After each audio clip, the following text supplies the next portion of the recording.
notre rôle. Alors, question, c'est le moyen pour le faire. Je suis bien d'accord. Alors, il faut qu'on avance, par contre, parce qu'on a d'autres sujets. Hein. Je finis juste. Ce qu'ils proposent, eux, mais j'ai eu au téléphone ce matin. Ça c'est pas bon, ça s'est passé. C'est de mettre avec nous, de réfléchir avec nous à une procédure d'accompagnement. Je ne sais pas ce qu'on entend par là. En tout cas, ils ont sensibilisé leurs sous-traitants, qui jurent leur grand Dieu qu'il ne se passe rien de cette sorte. Mais enfin, ils les ont sensibilisés quand même.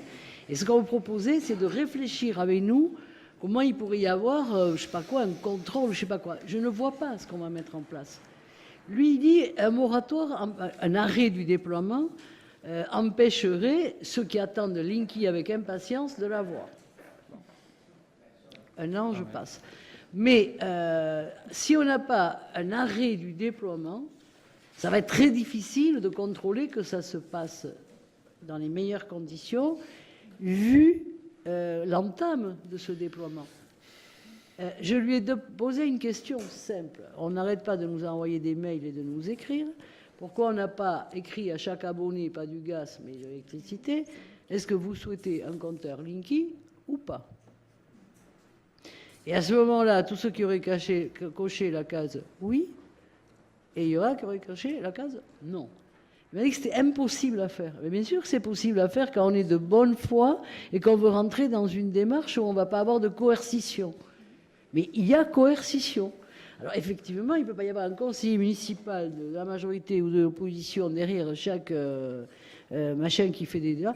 Donc je ne vois pas la procédure. Je veux bien les rencontrer à nouveau, mais je ne vois pas la procédure qu'on peut mettre en place, très honnêtement. Je termine très court. Voilà. Non, Monsieur Riard, vous n'avez pas terminé, oui. Capdevielle ensuite. Je termine très court. Oui. Le courrier que vous avez envoyé a le grand mérite d'exister. Donc, dès que vous avez réponse, là, si vous pouviez peut-être en informer l'ensemble des conseillers municipaux pour qu'on puisse se faire aussi une opinion de la suite à donner à cette réponse-là. Et de façon parallèle, est-ce qu'on ne peut pas, à minima, puisque vous souhaitez ne pas rentrer dans des procédures de délibération ou d'arrêté qui seraient entachées d'illégalité. Ils seraient trop contents parce qu'ils finiraient par gagner et ils trouveraient dans le fait de gagner pour une raison de pure forme, parce qu'on serait incompétent, eh bien, la justification de leur action. Surtout pas... Enfin, est-ce que l'on ne pourrait pas imaginer, et ça je pense qu'on est en droit de le décider, que la ville ait une communication active, ne serait-ce que dans les jours qui viennent, via un message sur son site internet, pour indiquer aux personnes, sans prendre parti sur le fond, pour indiquer aux personnes qu'elles ont la totale liberté de refuser la pose de ces nouveaux compteurs. Voilà, à mon avis, là... la possibilité de refuser ou d'accepter, mais que ça leur revient. Ce serait déjà une façon quand même, par une parole publique officielle, de pouvoir effectivement permettre à tous ceux qui ne souhaitent pas, à titre personnel, accéder à la demande d'Enedis, d'avoir peut-être un argument supplémentaire ou d'être mieux sensibilisés à cette question. C'est, de mon point de vue, le minimum d'information que l'on doit au moins aux citoyens, de façon à respecter la liberté de positionnement de chacun. Voilà. Est-ce que ça ne peut pas être un point de vue que l'on peut collectivement partager? Merci, Monsieur Riard. On a entendu ce que vous avez dit. Madame Capdevielle. Vous proposez, Monsieur le maire, à savoir peut-être de diffuser sur le site internet de la ville et dans le bulletin municipal la copie de la lettre que vous avez adressée, avec à minima une information en indiquant que les personnes, donc les bâillonnés, ont la possibilité de refuser. Par contre, là où est la difficulté, parce que moi j'avais été saisie également moi j'avais donné le conseil à plusieurs personnes lorsque l'entrée se fait sans autorisation, c'est une violation de domicile. Il faut quelqu'un qui rentre dans un domicile privé sans l'autorisation du propriétaire commet l'infraction de violation de domicile. Donc moi je sais qu'il y a plusieurs personnes qui ont aujourd'hui déposé plainte pour violation. Il y a des mains courantes, mais il y a des plaintes. Il y a des plaintes également. Quand on rentre, personne n'a le droit de rentrer dans le caractère privé. Donc ça peut être peut-être une première chose.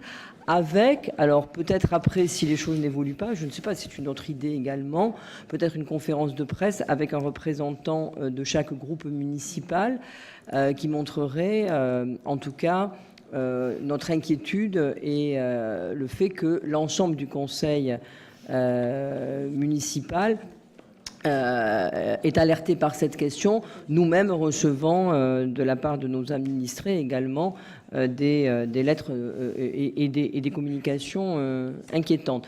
Mais sur une délibération, moi j'y suis évidemment, pour les mêmes raisons que vous, monsieur le maire, rien, ça n'aurait pas opposable. Donc toute délibération que l'on prendrait serait vouée non seulement vouée à l'échec, mais surtout leur permettrait, comme vous l'avez dit. Donc ça, voilà, ça serait instrumentalisé, parce que je sais que des communes l'ont fait et Enedis a attaqué immédiatement. Donc à minima, une information par le bulletin municipal qui est quand même très diffusée, qui fait référence d'ailleurs au débat de ce soir, peut-être. Après, à vous d'en discuter. Le bulletin, c'est dans 2 mois. Madame Capdevielle, le bulletin, c'est dans 2 mois, parce que Voilà. Oui, oui. Bien. Alors, alors on va... Bon. Est-ce que... Voilà, alors, moi, j'aimerais que... Voilà, je me propose de clore ce débat avec une proposition. Oui, Madame Aragon, il faut qu'on passe au reste. Oui, non, simplement, on a chacun de nous et chaque habitant, tous les 35 millions de Français qui ont des compteurs EDF, ont un contrat avec EDF. Ce contrat ne prévoit pas du tout le remplacement du compteur par etc. Donc normalement, on devrait tous recevoir un avenant au contrat, à notre contrat, ce qui n'est pas le cas. Par ailleurs, et je reprends ce que disait Jean-Claude tout à l'heure, la CNIL exige que la question soit posée par écrit. Vous voulez le compteur ou vous ne voulez pas le compteur.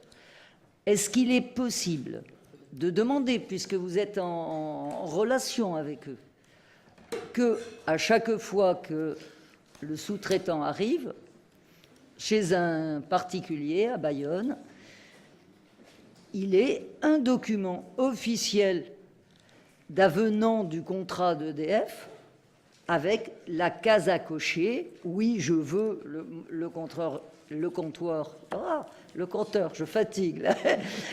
Le comptoir, c'est pour plus. Oui, c'est ça, pardon. Oui, poursuivez, on l'avait compris. Voilà. Je veux un compteur Linky ou je ne veux pas un compteur Linky. Ça serait le minimum, Et c'est théoriquement obligatoire. Ils n'ont pas le droit de le poser sans le faire. Bon, il faut qu'on sorte du débat par quelque chose qui puisse nous mettre d'accord. Juste une minute de silence, s'il vous plaît. Je ne vous propose pas de délibération, elle n'était pas préparée. Je ne vous propose pas non plus de motion, parce qu'elle pourrait être... voilà, je ne prendrai pas d'arrêté, parce que bon, tout ça pourrait finalement être contre-productif. Je peux faire un courrier en faisant référence à une réunion du conseil municipal. Ce n'est pas quelque chose de décisionnel.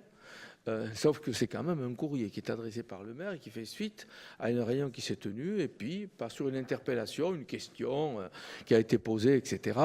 La question du Linky, et puis d'évoquer les termes de notre discussion. Parce qu'en fait, tout le monde est d'accord pour dire qu'il faut que cette installation soit librement consentie. C'est ça qu'on entend. Certains vont jusqu'à, et c'est Aragon à l'instant qui dit oui, il faut que cet accord soit quand même assez formalisé. Il ne faut pas déduire il faut que l'information soit suffisamment précise sur effectivement et notamment sur le fait qu'on a la possibilité de refuser. Parce que si vous allez chez quelqu'un et vous lui dites c'est obligatoire parce que la directive, parce que la loi, parce que c'est obligatoire, la commune ne peut pas l'interdire et ceci et cela, parce que c'est ce qui est écrit là-dessus. Effectivement, donc c'est effectivement un problème de consentement, de liberté du consentement. Alors, donc, est-ce que vous êtes d'accord sur ce concept, enfin qui n'est plus qu'un concept, c'est quand même quelque chose qui relève de la liberté individuelle, on puisse préparer quelque chose que je soumettrai à chacun des responsables de groupe que je soumettrai à chacun des responsables de groupe pour que vous puissiez vous retrouver dans ce texte qui pourrait partir très rapidement. Et qui n'aura pas, et qu'on rendra public, parce que ce qu'on dit là, d'ailleurs, on est enregistré. Au moment où on se parle, là, on est en séance publique. Tout ce qu'on est en train de dire là est public. Oui, tout le monde n'est pas encore endormi. En tout cas, pas autour de la table. Bien, vous êtes d'accord sur cette façon de faire? Le texte vous sera envoyé. Veuillez réagir assez rapidement parce que l'intérêt, c'est d'aller vite et de le faire savoir. La presse, donc, sera informée de cela. Et je le présenterai comme étant quelque chose de consensuel entre nous. Bien, on continue, s'il vous plaît, sans désemparer. On continue avec le rapport 30.